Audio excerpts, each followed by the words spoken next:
यहाँ पर एक्शन है और उनमें से कुछ स्टॉक्स जो जय को भी काफी बार पसंद आए और उन्होंने हमारे साथ चर्चा भी करी है।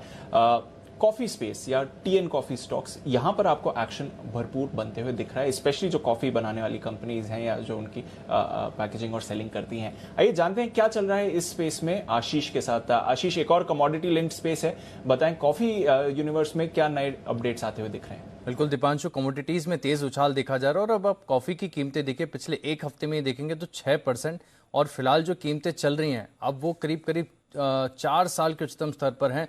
यहाँ से बढ़िया तेजी देखी जा रही है, लगातार अप ट्रेंड दिखा जा रहा है कॉफी के प्राइसेस में। इसके पीछे का सबसे बड़ा कारण ये है कि ब्राजील में जिस प्रकार से सूखा पड़ा है उसके चलते जो वहाँ से सप्लाई है उसमें काफ़ी बड़ी दिक्कत आई है, क्योंकि वैसे भी अगर आप देखें तो ग्लोबली ब्राजील सबसे बड़ा एक्सपोर्टर है कॉफ़ी का। ग्लोबल मार्केट शेयर करीब 15% के आसपास है और दुनिया का सबसे बड़ा कॉफ़ी प्रोड्यूसर है। यानी अगर वहाँ पर कोई भी उत्पादन में दिक्कत होती है तो उसका ग्लोबल डायनामिक्स पर असर पड़ता है। और मैं आपको बता दूं कि कॉफ़ी क्रूड ऑयल के बाद सबसे ज्यादा ट्रेड होने वाली कमोडिटी है, दुनिया की दूसरी सबसे ज्यादा ट्रेडेड कमोडिटी है, तो यहां पर तो स्वाभाविक है कि एक इम्पैक्ट देखने को मिलेगा। इसके अलावा कुछ और कारण भी है, जैसे कि साउथ ईस्ट एशिया में अगर आप देखें तो फ्रेट लागत बढ़ी है, जिसके चलते जो वहां पर प्रोड्यूसर्स हैं उन्होंने भी अपने कॉस्ट में इस फ्रेट बढ़ी हुई लागत को एड ऑन किया है। इसके अलावा अगर आप देखें तो कंजम्पशन, खासतौर पर जो इंस्टेंट कॉफी का कंजम्पशन है उसमें बढ़त देखने को मिली है। लॉकडाउन से हमने एक ट्रेंड देखा था कि जो इंस्टेंट कॉफी, क्योंकि इस इंस्टेंट कॉफी का इस्तेमाल ज्यादातर घर में किया जाता है, तो वहां पर एक बढ़त देखने को मिली है। थोड़े दिन पहले नेस्ले के जो नतीजे आए थे, पेरेंट कंपनी नेस्ले, वहां पर उन्होंने रिपोर्ट किया था कि जो इंस्टेंट कॉफी सेगमेंट है वहां पर सबसे बढ़िया प्रदर्शन देखने को मिला था, जिसके चलते देखिए आप यहां पर स्ट्रॉन्ग अप ट्रेंड देखा जा रहा है कॉफी के फ्यूचर्स में। अब करीब करीब 4 साल के जो है कंसोलिडेशन का ब्रेकआउट होने जा रहा है, चार्ट्स आपके स्क्रीन के सामने था। और इसके अलावा अगर आप देखें तो काफी सारे और भी कारण है, जिस प्रकार से डॉलर इंडेक्स में गिरावट आई है तो उसका भी एक इनवर्स कोरिलेशन होता है कमोडिटी प्राइसेस से का, इसका एक इम्पैक्ट देखने को मिलता है। इसके चलते आपको 2 स्टॉक्स पर नजर रखनी है। टाटा कॉफी, क्योंकि इनकी 62% आय जो है एक्सपोर्ट से आती है, तो यहाँ पर आपको नजर रखनी होगी। सीसीएल प्रोडक्ट्स, इनकी तो 100% आय जो है एक्सपोर्ट से आती है और भारत में इंस्टेंट कॉफी का सबसे बड़ा मैन्युफैक्चरर है, प्रोड्यूसर है, तो इन 2 स्टॉक्स पर नजर रखिएगा। ओके, तो ये है आपके लिए कॉफी में तेजी की राय। और एक वो बहुत इंटरेस्टिंग और बहुत महंगी वाली कॉफी जय ने पिछली बार बात की थी और फिर बाद में पता चला कि उसके बनने की प्रोसेस कुछ अजीब सी है। पहले तो मैंने भी सोचा कि जय पिलाएंगे तो मैं महंगी वाली कॉफी पीऊंगा, लेकिन फिर बाद में मुझे बहुत सारे लोगों ने ट्वीट करके बोला उसकी प्रोसेस तो कुछ बड़ी अलग सी है। तो मैंने कहा कि फिर मैं कॉफी वाला इरादा छोड़ता हूं, मैं कुणाल जी की तरह चाय वाला ही ठीक हूं, मसाला चाय वाला। जय, वो कौन सी कॉफी थी जो आप बता रहे थे उस वक्त? अनिल जी उसे कहते हैं कॉफी लुवाक, लुवाक कॉफी भी जानी जाती है, तो वो बहुत ही बढ़िया होती है अनिल जी। मगर आप एक दफे जस्ट टेस्ट कीजिए और वो ध्यान में मत रखिए कि कैसे बनती है, वो टेस्ट कीजिए अनिल जी, और आई एम श्योर कि आप फैन हो जाएंगे कॉफी के। और अनिल जी एक ऐसा चाहिए तो एक कॉफी मेकर पॉट भी आता है अनिल जी, मैं आपको भेजा है, मैंने आपको उसका पूरा एक उसका डिस्क्रिप्शन, एक कॉफी मेकर पॉट आता है, तो उसमें चाहिए तो हम उस तरह से बना देंगे जैसे फिल्टर कॉफी बनती है, तो आप अज्यूम कर लेना वो फिल्टर कॉफी है। हाँ, अरे ये सब भेजने की क्या जरूरत है कॉफी मेकर के, ये फोटो वोटो। हाँ आया, मुझे मैसेज मिला, अभी तो आई रही है, 2 जून को तो बर्थडे ही आ रही है, ये सब फोटो वोटो भेजने की जरूरत का है। बाकी तो जय आप सब समझदार ही है, कोई टेंशन नहीं। अभी खाली चार्ट बता दीजिए आप।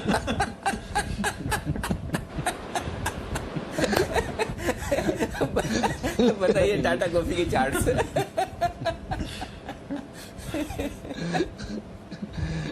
अनिल जी ओवरऑल ट्रेंड अभी भी पॉजिटिव है, एंड टाटा कॉफी मुझे ऐसा लग रहा है कि ऊपर में लगभग हमें 190-95 तक के लेवल शॉर्ट टर्म में दिखा सकते हैं अनिल जी। तो टाटा कॉफी बढ़िया है। और इसके साथ ही साथ सीसीएल प्रोडक्ट अनिल जी, जो पहले भी मैंने इसका जिक्र किया हुआ है, सीसीएल प्रोडक्ट, ये स्टॉक ने भी बहुत ही एक अच्छा सिमेट्रिकल ट्रायंगल पैटर्न में से ब्रेकआउट दिया है, एंड मुझे ऐसा लग रहा है कि ये स्टॉक भी बहुत ही अच्छा मोमेंटम दिखाएगा। इनफैक्ट यहाँ पे जगह बन रही है लगभग 370-75 की। सो टाटा कॉफी 190-95 तक के लेवल्स दिखा सकता है और सीसीएल प्रोडक्ट लगभग 375 तक के लेवल्स हमें दिखा सकता है। तो और भी मोमेंटम कंटिन्यू रहेगा कॉफी रिलेटेड स्टॉक्स में। तो ये है आपके लिए बिल्कुल कॉफी वाले स्टॉक्स पे राय। आज सुबह भी हम इसी की बात कर रहे थे कि जबरदस्त तेजी होती दिखी है। आइए बढ़ते आगे, और अब वक्त है मुलाकात करने का।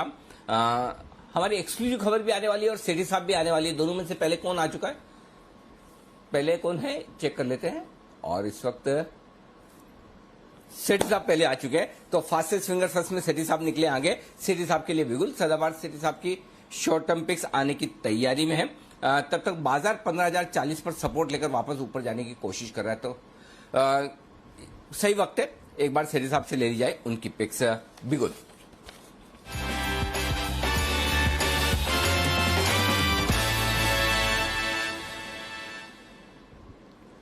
बताएं सेठी साहब।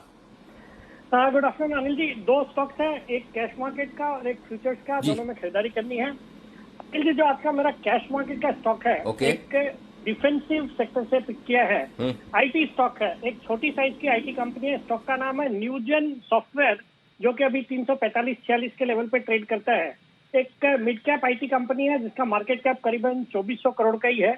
कंपनी ये डिजिटल ऑटोमेशन, डिजिटल ट्रांसफॉर्मेशन के सेगमेंट में काम करती है और मेनली बीएफएसआई सेक्टर, जो कि आपके एनबीएफसी है, बैंक्स है, लाइफ इंश्योरेंस है, इन सब सेक्टर को, सेगमेंट को कैटर करती है। दमदार फंडामेंटल्स है और वैल्यूएशन भी अपने पीएर्स के कंपैरिजन में काफी सस्ते हैं। 20 के मल्टीपल पे स्टॉक अवेलेबल है, जबकि पीएर्स अराउंड 30 के मल्टीपल पे ट्रेड करते हैं। डेट इक्विटी रेशियो सिर्फ 0.15, अच्छी दर से कंपनी ग्रो कर रही है। और इसमें एक चीज मैंने नोटिस करी, एक तो प्रोमोटर्स की जो हिस्सेदारी है वो अराउंड 65-66% है, बट एफआईआईज डीआईआईज भी अच्छी खासी होल्डिंग रखते हैं। एफआईआईज अराउंड 14%, डीआईआईज 8%, और इनमें नामी गिरामी नाम है। HDFC fund, Malabar India fund 7% hold करता है, गोल्डमैन सैक्स ओन करता है, और जो Massachusetts institute of technology MIT है, जो वर्ल्ड रिनाउंड इंजीनियरिंग इंस्टीट्यूट है, वो भी इसमें 1.61% ओन करते हैं। और उसी तरह से हमने एक आईईएक्स को आइडेंटिफाई करा था जिसमें भी एमआईटी के हिस्सेदारी थी, और स्टॉक ने कमाल किया पिछले साल भर में। मुझे लगता है इस स्टॉक में, और इसके नतीजे आने वाले हैं अगले मंगलवार को, मुझे लगता है ये स्टॉक बहुत ही शॉर्ट टर्म में 360 तक के लेवल दिखा सकता है। स्टॉप लॉस रखना है 335 का। 335 के स्टॉप लॉस के साथ न्यूजेन सॉफ्टवेयर में खरीदारी करने की राय है सेठी साहब की तरफ से। ये एक बेहतरीन पिक है, और मुझे याद है जैन साहब के जेम्स में भी ये स्टॉक शामिल हो चुका है, तो यहां पर खरीदारी करने की राय। एक और स्टॉक सेठी साहब की तरफ से तैयार है, और सेठी साहब ने कहा है एक कैश का स्टॉक है तो एक फ्यूचर का, तो अगला स्टॉक फ्यूचर्स का होगा। उसके लिए आपको करना होगा थोड़ा सा इंतजार, क्योंकि इस वक्त जल्दी से एक बार बड़ी और एक्सक्लूसिव खबर की तरफ बढ़ जाते हैं आगे। ब्रजेश हमारे साथ जुड़ चुके हैं, हमारे संवाददाता, और उनसे पूछते हैं कि फार्मा शेयरों से जुड़ी हुई कुछ एक बड़ी खबर उनके पास है, तो एक बार जल्दी से पहले ब्रजेश के पास चलते हैं और उनसे इस बड़ी खबर पर लेते रहे एक्सक्लूसिव खबर। ब्रजेश बताएं क्या है बड़ी खबर और किन फार्मा कंपनी से जुड़ी हुई? बिल्कुल, ये बड़ी खबर जो है वो ब्लैक फंगस के में काम आने वाली जो दवाई है एम्फोसेरेटिन बी, उसके नई अर्जियों को लेकर के है। आज उस पर एक बैठक हो रही है और इसमें 3 दवा कंपनियां हैं, जैसे कि नेटको फार्मा है, इसके अलावा एलेम्बिक फार्मा है और जिफिक बायोसाइंसेस। तो कुल 6 कंपनियों ने अर्जी दी है, लेकिन इसमें से ये 3 लिस्टेड कंपनियां हैं जिनकी अर्जियों पर आज विचार होगा। इन कंपनियों ने अर्जी दी है क्योंकि इस दवा की डिमांड बहुत ज्यादा है, जो ब्लैक फंगस को रोकने में काम आती है। कोरोना के बाद बहुत सारे मरीजों में ये बीमारी देखी जा रही है। तो इन कंपनियों पर जो है 6 कंपनियों की अर्जियों पर, जिसमें से 3 लिस्टेड के नाम मैंने बताए, नेटको, एलेम्बिक और गिफिक बायोसाइंसेस, तो इन पर इनकी अर्जियों पर आज विचार होगा। ये मीटिंग सुबह 12 बजे शुरू हुई है और शाम 6 बजे तक चलती रहेगी। सब्जेक्ट एक्सपर्ट कमेटी जो है डीसीजीआई की, वो इन अर्जियों पर विचार करेगी। क्योंकि डिमांड बहुत ज्यादा है, ऐसे में कंपनियां जो है अर्जी दे रही है कि उनको बनाने का मौका दिया जाए ताकि मार्केट की वो सप्लाई को पूरा कर पाए। अभी अगर देखें तो करीब 16 कंपनियां हैं जो ये दवा बनाती थी, लेकिन इन 16 कंपनियों के बावजूद भी मार्केट में इतनी शॉर्टेज है कि कहा जा रहा है कि कम से कम 15 से 20 दिन लगेंगे सप्लाई नॉर्मल होने में। ऐसे में जितने नए प्लेयर्स आएंगे तो उनके लिए बिजनेस का मौका तो होगा ही, साथ ही जो मार्केट में इस दवा की कमी है उसको भी दूर करने में मदद मिलेगी। एक बड़ी मीटिंग आज होने जा रही है, और ब्रजेश इस मीटिंग का आउटकम कब और क्या आएगा, किस तरह का आ सकता है, मैं उसके लिए आपके पास आ रहा हूं। लेकिन उससे पहले हमारे दर्शकों को बता दूं 3 कंपनियों पर फोकस है कि एलेम्बिक फार्मा, नेटको फार्मा और गुफिक बायो। ये वो 3 कंपनियां हैं जिनके लिए आज बड़ा फैसला होगा। जो ब्लैक फंगस में काम आने वाली दवा है एम्फोटेरेसिन। आपको याद होगा पिछले हफ्ते ही हमने उनके टॉप मैनेजमेंट से आपकी मुलाकात करवाई थी, अंबालाल साराभाई के, जो एपीआई बनाते हैं और वो एपीआई बना के इन कंपनियों को देते हैं। तो इन कंपनियों ने अपना प्रोडक्शन बढ़ाने के लिए और साथ ही कुछ कंपनियों ने प्रोडक्शन की शुरुआत के लिए एक मंजूरी मांगी है, और ये मंजूरी मांगी है उन्होंने SEC से। ये हमारे यहाँ का है, अमेरिका का नहीं, हमारे यहाँ की जो दवाओं को मॉनिटरिंग करने वाली एक कमीशन है, उसका नाम है। तो उनसे उन्होंने एक अप्रूवल मांगी है और इन 3 कंपनियों के लिए एक बड़ा एक्शन वाला दिन आज हो सकता है। तो इसके बारे में क्या आज ही फैसला होने की उम्मीद है ब्रजेश? SEC क्या ये फैसला लेगा कि कब कितनी दवाएं बनाने के लिए मंजूरी दी जाए, प्रोडक्शन कितना किस हद तक बढ़ाया जाए, राइट? नहीं, मुख्य तौर पर यह होगा कि जो दवा कंपनियां अपना प्लान देंगी कि उनके पास डेटा क्या है, क्या क्लिनिकल ट्रायल में क्या डेटा आया उनके पास, किस तरह से वो बनाने वाली हैं। तो ये जो इंडिपेंडेंट एक्सपर्ट होते हैं सब्जेक्ट एक्सपर्ट कमेटी में, वो फिर उन कंपनियों के प्रस्ताव पर विचार करेंगे कि ठीक है नहीं है, डेटा सफिशिएंट है नहीं है, तरीका ठीक है या नहीं है। तो इन सारी चीजों को देखने के बाद ये जो है अपना अप्रूवल देंगे कि किन कंपनी का डेटा ठीक है, क्वालिटी को लेकर कोई समस्या नहीं होगी, सेफ्टी को लेकर समस्या नहीं होगी, जिस तरह से वो डेटा उनके पास एप्लीकेशन में आया हुआ होगा, और उसके बाद अप्रूवल जो है उनकी तरफ से हो जाएगा। फिर जो अंतिम फैसला होता है वो DCGI का होता है, drug controller general of India का होता है। और आज के हालात में अगर देखें कि अगर सब कुछ ठीक ठाक रहता है और दवाओं की जिस तरह से किल्लत है, तो DCGI आजकल दवाओं की मंजूरी और बाकी जो भी प्रोसेस है उस मंजूरी में ज्यादा वक्त नहीं लगा रहा है।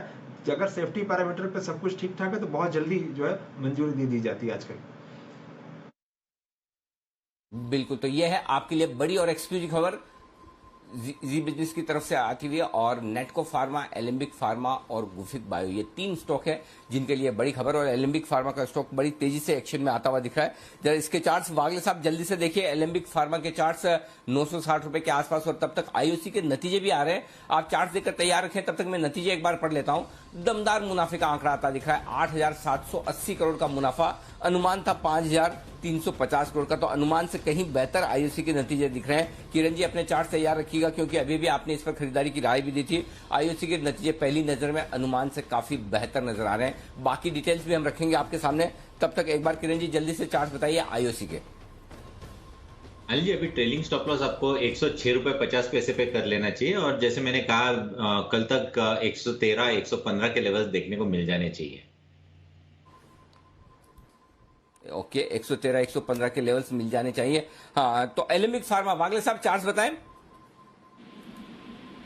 अनिल जी, मुझे लगता है 1020, 1025 तक ये स्टॉक जा सकता है। मोमेंटम है, ट्रेंड पॉजिटिव है। आपका स्टॉप लॉस 940 का होना चाहिए। ओके, चलिए, तो ये है आपके लिए राय। नेटको फार्मा और गुफिक बायो, इनमें भी, दोनों में भी खरीदारी लौटती दिख रही है। निचले हिस्सों से एक अच्छा एक्शन इन दोनों शेयरों में भी इस वक्त आपके लिए होता हुआ दिख रहा है। कुछ लंबा इंतजार हो गया है सेठी साहब का। सेठी साहब के लिए हम एक पिक तो ले चुके हैं, उन्होंने कहा है न्यूजेन सॉफ्टवेयर खरीदा जाए, और दूसरी पिक की बारी है। तो सेठी साहब बताएं आपके लिए, आपकी आज के लिए दूसरी पिक। हाँ बिल्कुल अनिल जी, जो आज का मेरा दूसरा पिक है F&O स्पेस से है, सीमेंट सेक्टर से लिया है। कंपनी का नाम है रैमको सीमेंट, जो कि अभी मे फ्यूचर्स ट्रेड कर रहे हैं 978 पे, 978 के लेवल पे मे फ्यूचर्स ट्रेड कर रहे हैं। एक दबदार कंपनी है, साउथ इंडिया की सबसे बड़ी सीमेंट कंपनी है। और हाल ही में देखिए सीमेंट सेक्टर से जो भी नतीजे आए बहुत ही अच्छे थे, और मैंने भी कई स्टॉक्स रेकमेंड करे। जैसे छोटे स्टॉक्स में देखेंगे तो NCL इंडस्ट्रीज, फिर कल परसों स्टार सीमेंट भी रिकमेंड करा था, फिर बिरला कॉर्प भी हाल ही में रिकमेंड किया हुआ था। सबने अच्छा किया है। मुझे लगता है ये स्टॉक जिसके नतीजे आने वाले हैं सोमवार को, ये स्टॉक भी यहाँ पे बिल्कुल खरीदारी करने का मौका है, खरीदारी करनी चाहिए। इस पे मेरा बहुत ही शॉर्ट टर्म में 1010 रुपए का टारगेट है, स्टॉप लॉस रखना है 960 रुपए का।